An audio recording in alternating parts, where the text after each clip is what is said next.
Are we recording? Hey everyone, I'm Lilybet, and this is week 35 of the weekly writing challenge. Last week's challenge was to write a story about a character who's lost. As always, you guys wrote some incredible things this week, and I would like to highlight just a few of my favorites. Spitshine the Black Dragon by The Serpent the Charmer. This is about a character who is experiencing some rather dark and fantastical hallucinations. Ivy is growing up and around the birds' throats, who are pecking at one another's eyes, seemingly too exhausted and weary to catch the juicy prize.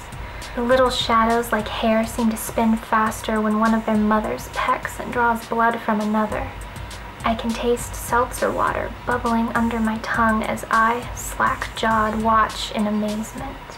The Well by Halom. One of the things I love most about this story is that it feels very much like an old legend or a folk tale. This takes place along the edge of a forest where there is an old well, and this well is very sad because she doesn't understand why something as small and as broken as she is could possibly contribute anything to something as great and big and beautiful as the forest beside her.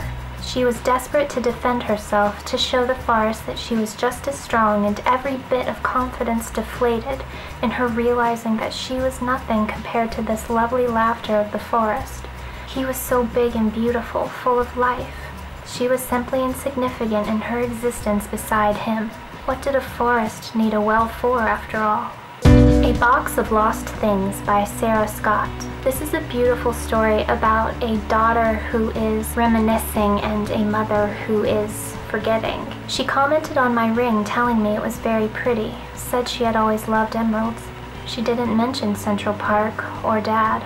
She doesn't know the ring is hers, forgetting that it pinched her two fat fingers, that she had a story about it once. In many ways, it is about these tangible things that we pass down through the generations and how we often view those as being the most important heirlooms, when in fact it's the stories that are associated with them that are far more valuable to us.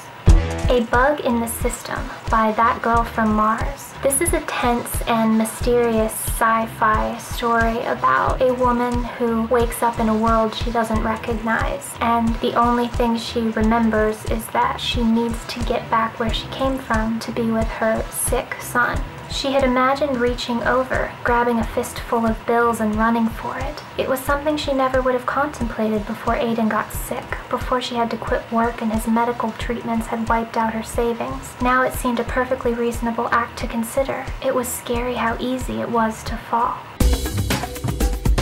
For week 35's challenge, I would like for you to write a comedy story about a person who becomes non-human. How did this happen? Is it a permanent change or a temporary change? Is the character pleased about this? Just have fun with the fact that this person can become absolutely anything that is not a person.